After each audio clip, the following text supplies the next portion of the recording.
nuovo buongiorno da Telefriuli, ben trovati all'appuntamento in diretta con Voi la Linea, che apriamo subito con un collegamento andando in centro a Udine da Paola Treppo, che con gli esercenti della città sta cercando di capire come vanno i controlli relativi al Green Pass. Buongiorno Paola, a te. Sì, buongiorno Francesca, buongiorno ai nostri telespettatori. Siamo all'Els Bistrò in centro a Udine con Cristina Della Savia, qui con me con la figlia Valentina. Vediamo come sono andate intanto gli afflussi, insomma, durante il periodo delle feste. Com'è andata? Benino, non come l'anno scorso, un po' meglio, anche se l'anno scorso eravamo in lockdown, però c'era il delivery, quest'anno è stato un po' così così. Per Ecco. noi almeno. Il Green Pass, vediamo un po' con l'obbligo anche all'esterno, nei tavolini, come sta andando il rapporto con i clienti. Allora, alcuni ce l'hanno pronto, se lo sono stampati, si sono fatti un portachiavi, ce l'hanno dietro al telefonino, alcuni stentano a tirarlo, cioè non lo vogliono mostrare. O ti chiedono anche a te come ti chiami, quanti anni hai, dove lavori, da dove vieni, cioè ci fanno mille domande, un po' così in segno di protesta, penso. Ecco, c'è una sorta di atteggiamento di sfida anche da parte dei clienti, diciamo così. Assolutamente sì. Alcuni sono prontissimi, altri preferirebbero non mostrarlo. Ecco, invece Cristina ci spiegava che c'è anche una difficoltà nel comprendere come si indossa la mascherina all'interno del locale mentre si consuma un bicchiere di vino oppure un pasto.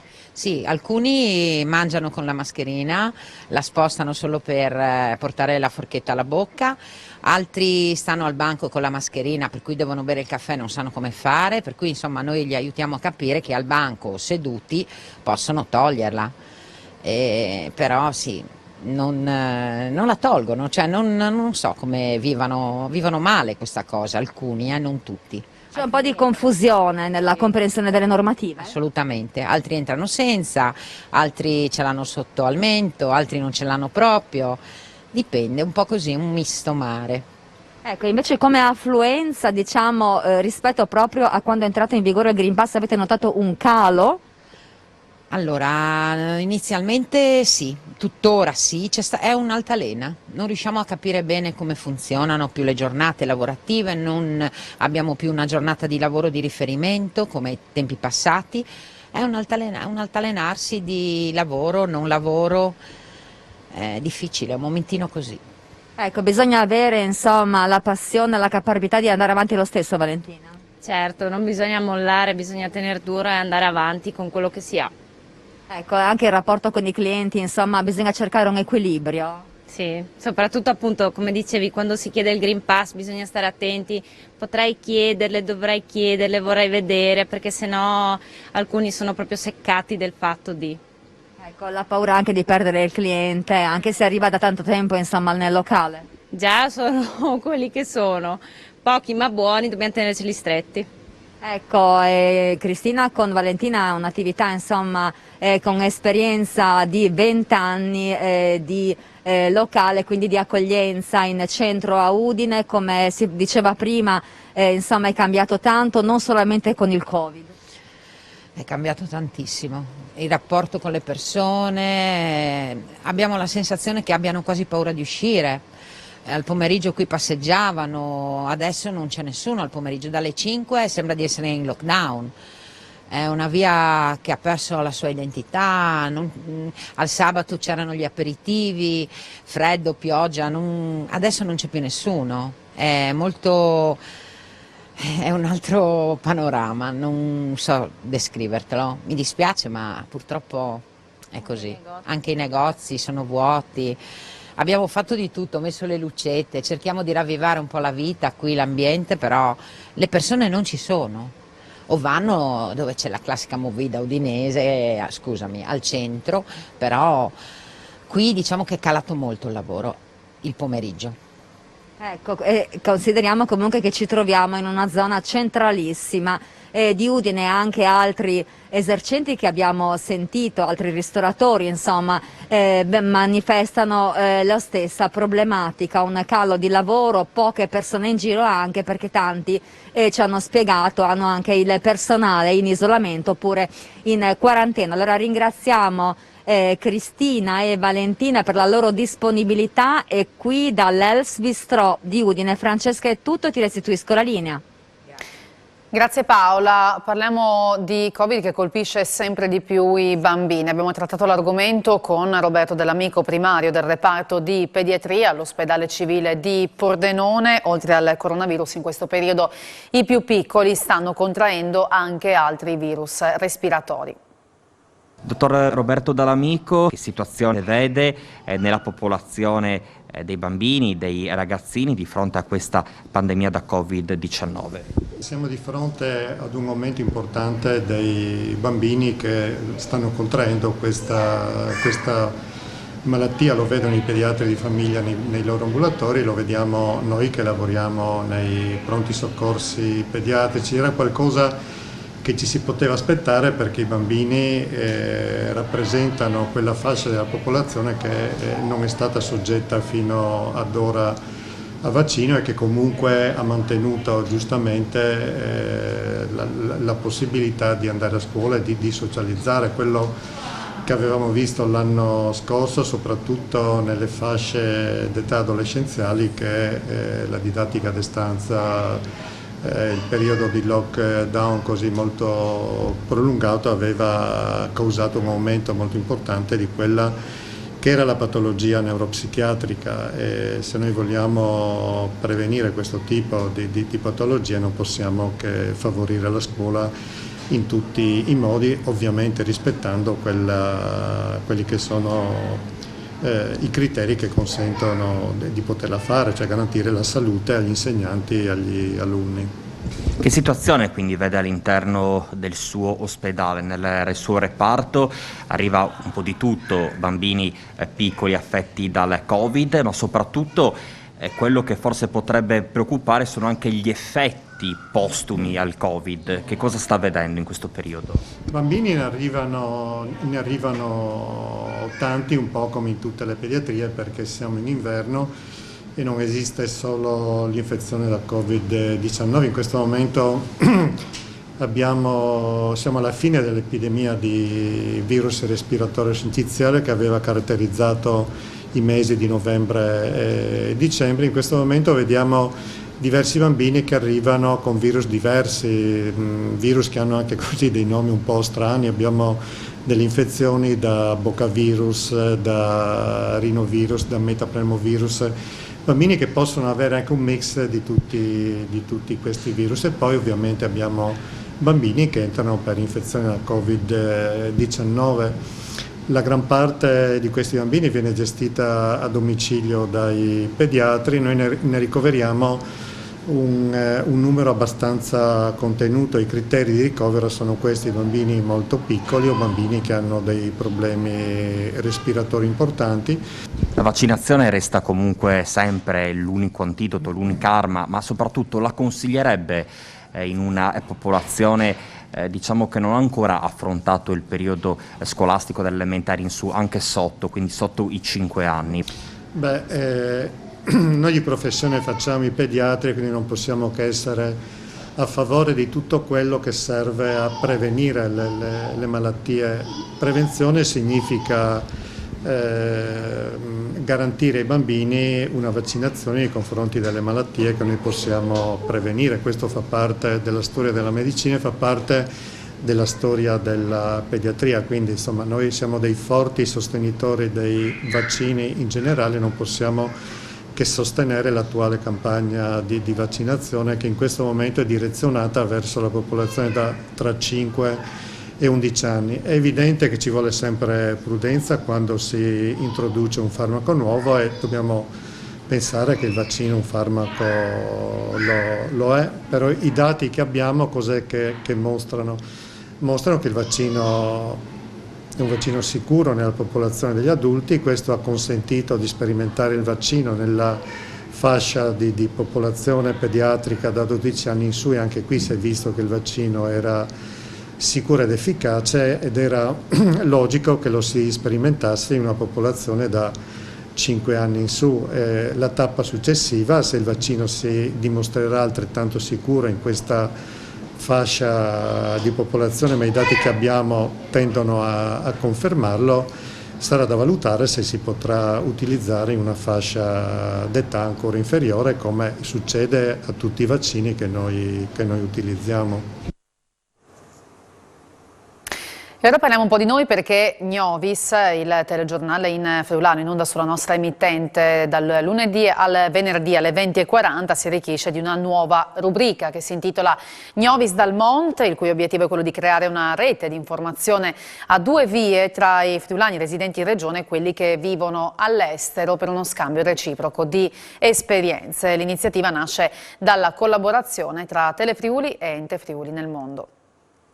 Una novità per il nostro TG in friulano, Gnovis, che va in onda dopo il telegiornale della sera. Da giovedì ci sarà una parentesi, un intervento dedicato all'Ente Friuli nel mondo e a tutto ciò che appunto coinvolge i nostri corregionali all'estero. Ne parliamo con Loris Basso, presidente dell'Ente. Innanzitutto un grazie a Telefriuli per aver messo a disposizione la sua rete per mantenere viva la nostra lingua friulana. Con onore rappresento l'Ente Friuli nel mondo, ma rappresento anche tutti i friulani che sono sparsi intorno al mondo, e questa veramente è un'occasione unica.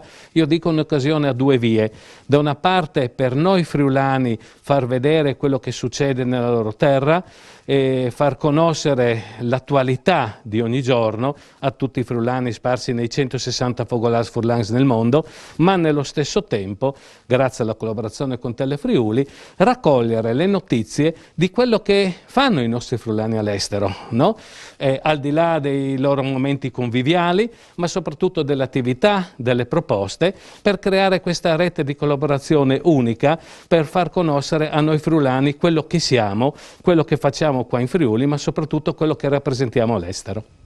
Ecco, quindi in queste parentesi, in questi interventi che ci saranno in Gnovis, il TG in Marilenghe, sentiremo insomma la voce dei friulani nel mondo, che ricordiamo sono tantissimi, il triplo si valuta di quelli che risiedono in Friuli Venezia Giulia.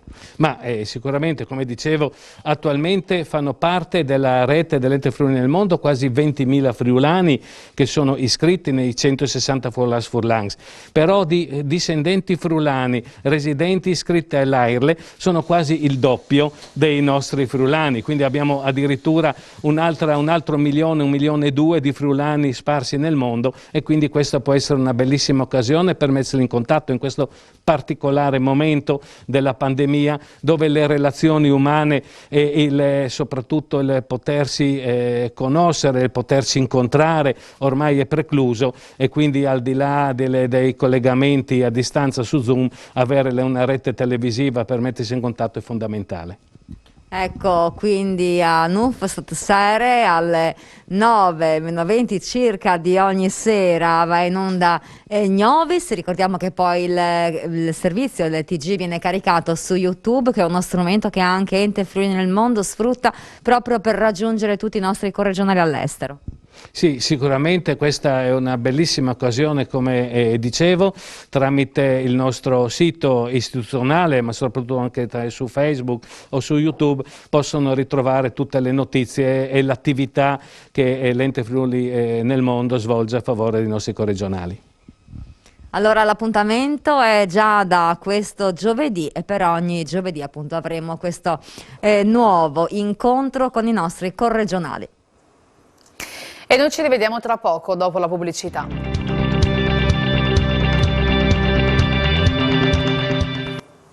Ripartiamo da Udine, dove è partita ieri al centro di ascolto allestito in via Eritrea la raccolta delle richieste dei cittadini che abitano nelle case di San Domenico destinate ad essere abbattute per far posto a nuove costruzioni. L'amministrazione comunale raccoglierà le istanze di quanti dovranno trasferirsi in altri alloggi in attesa che quelli in cui vivono da anni vengano ricostruiti. Allora sentiamo le interviste raccolte da Isabella Gregorato.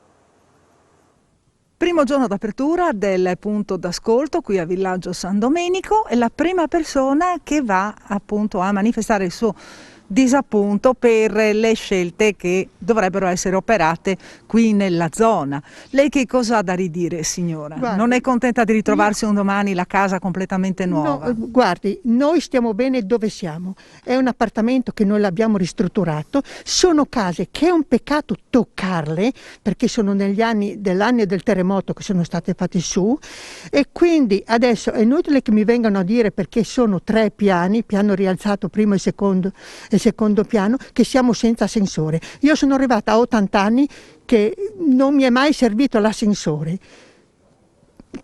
Abbiamo vissuto qui, stiamo bene qui, con tutto il verde che abbiamo anche davanti lì, per vedere a ricostruire degli alloggi che fanno rabbrividire perché non hanno tetto, li fanno con una terrazza sopra. Giù, basta vedere queste che quando piove corre l'acqua nei muri, le muffe che sono dentro e le stanze piccole. Non è possibile, non è possibile. Poi abbiamo visto cannibalizzare il nostro quartiere. Per noi è un quartiere storico.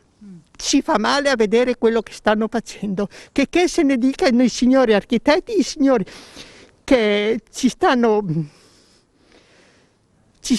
governando, e dovrebbero venire di persona. Io ieri sono stata dal sindaco a parlare con lui, le ho fatto presente questa cosa. Ho detto, quando sono state fatte su queste case qui nel 1930 è stato lo scoppio a Sant'Osvaldo, sì. Da lì sono venuti qui perché è un lascito che il cavaliere Antonio Caccia aveva lasciato per le persone che non avevano casa subito dopo la guerra. Mio nonno e mio padre sono stati fra i primi. Io sono la terza generazione che sono qui. Mi scusi ma mi viene sul il magone a pensare di vedere certe cose. Quindi a vedere quello che stanno facendo senza nessun criterio, hanno fatto le cose senza avvertire la popolazione, di dire, nessuno è venuto a dire facciamo questo. Hanno dato un avviso alle associazioni che sono qui, che sono tante associazioni di volontariato, e loro aspettavano un input di qualcosa, di poter dire, di poter fare. Nessuno sapeva niente e adesso vengono fuori. Noi abbiamo ricevuto la lettera di dover uscire, di dover andare via e di presentarsi oggi qui, dove l'ho ficcata, e di presentarsi oggi qui senza nessuna ragione. Questa è la lettera che noi abbiamo ricevuto. Questa è la lettera e adesso dobbiamo sentire cosa ci propongono, cosa ci dicono. Sono 60 anni che sono in Italia, ecco. E sono venuto a abitare qua quando hanno fatto le case. Prima abitava qua in alto, mio uomo invalido, non può camminare più, e ha trasferito lì, in quell'appartamento lì. Io sto bene lì perché sono solo 2 stanze, però ha il bisogno di mia figlia che sta vicino perché mio marito non cammina, io sono invalida anch'io. Ma se dovessero trovarvi adesso una situazione anche dove siete tutti quanti vicini, almeno una soluzione temporanea finché non tornerete qua? Ma guardi, mia figlia deve stare qua per forza, perché se lui mi colla, mettiamo se lui vuole alzarsi e mi colla io non arrivo a tirarlo su. Io di qua non mi muovo, hanno di portarmi via la polizia perché io non mi muovo di qua. Ecco. Allora qui oggi l'assessore Manzan è per sentire chiaramente le esigenze delle famiglie, quindi vedere se si può correre ai ripari, trovare soluzioni. Beh, allora oggi parte avvio il punto di ascolto dedicato per ricevere famiglia per famiglia che sarà interessata nella fase di trasloco del progetto, in cui insomma siamo risultati vincitori, e per il quale però attendiamo una riconferma del finanziamento.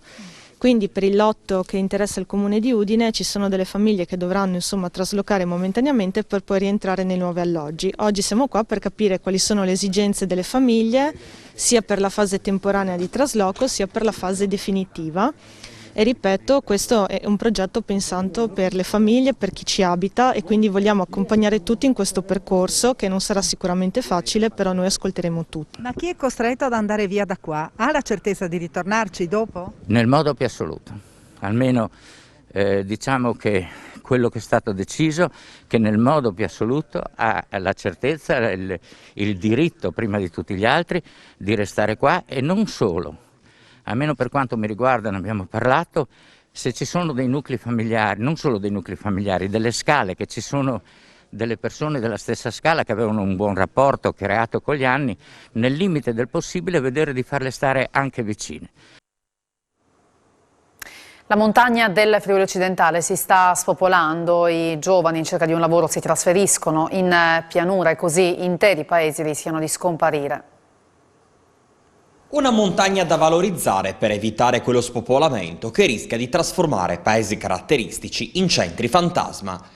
Chi vive in Valcellina, tra Barci, Sclaut e Cimolais, sa bene che le difficoltà non mancano tra giovani che scelgono di andare a vivere in pianura e posti di lavoro che mancano. La vita è cara e i servizi talvolta funzionano a singhiozzo, ma chi ama veramente la montagna e questi posti non molla. Qui noi viviamo, si parla appunto ultimamente il termine che è stato coniato, inverno demografico. E diciamo che qui da noi niente è un termine così appropriato, insomma, in effetti l'età media è molto elevata, i giovani sono pochi, si tende ad allontanarsi, ma soprattutto si tende ad allontanarsi perché mancano i servizi. E cosa si può fare? Cosa può fare un sindaco di fronte a queste tristi realtà? Ma i sindaci secondo me possono fare ben poco. Io credo che qui ci vorrebbe una presa di posizione di carattere generale, ma bisognerebbe pensare a una fiscalità di vantaggio che secondo me, che metta nelle condizioni anche i nostri paesani, i nostri valligiani di essere competitivi sia economicamente come aziende, ma anche come qualità della vita rispetto a realtà analoghe della pianura. Diciamo che quassù tutto costa un po' di più e chi vive quassù alla fine presidia un territorio. E bisogna rendersi conto che se vengono a mancare quelle persone che presidiano questo territorio, prima o poi i costi ricadranno anche sulla pianura. La vita di comunità, come si vive qui tra pregi, difetti e soprattutto tra alcune cosine che andrebbero sicuramente sistemate? Ma diciamo che nel nostro paese siamo pochi abitanti, siamo 250 abitanti, quindi ci conosciamo tutti, siamo come una grande famiglia, quindi questo è il bello, la cosa positiva, no? Del nostro paese. Se qualcuno ha bisogno di qualcosa ci aiutiamo, sì, anche se l'anziano ha necessità di qualcosa siamo presenti, si cerca proprio di aiutare. E poi abbiamo l'aspetto anche un po' dei giovani, dei bambini, dei ragazzi, ma loro un po' tendono, sì, alcuni più piccoli aggregano tra di loro, quelli più grandi invece cercano di frequentare magari gli amici un po' insomma in altri paesi, come penso sia naturale. Però insomma il paese è bello, la natura è stupenda qui e non dobbiamo mollare, no? Il nostro paese, anzi dobbiamo cercare di creare posti di lavoro, secondo me, e di restarci, insomma, di dare vita al paese, che è la cosa più importante per la montagna, di non abbandonarla. Quindi insomma tutto sommato non è male la vita in montagna, però ti deve piacere, cioè tra virgolette c'è un po' di sacrificio, però quando tu apprezzi quello che ti circonda e lo sai valorizzare, cioè, può diventare una cosa, diciamo, positiva. Signora, come si vive in questo comune, a Cloud? Beh, si vive bene. Il commercio sta soffrendo oppure avete dei margini buoni, soprattutto nel periodo invernale? Per via del Covid abbiamo sofferto parecchio, c'è stato meno lavoro, alcune attività sono rimaste ferme, ma adesso pian pianino insomma si sta riprendendo. È un comune che sta soffrendo un po' lo spopolamento legato anche alla montagna? Sì, un pochino sì, per via del lavoro, molte famiglie vanno via dal paese. E di giovani? Ce ne sono? Giovani anche molti scelgono la pianura. E quindi per rilanciare questo paese cosa ci vorrebbe secondo lei? Posti di lavoro sicuramente. È tutto per oggi, a voi la linea torna domani sempre alle 12:45. Buon pomeriggio, arrivederci.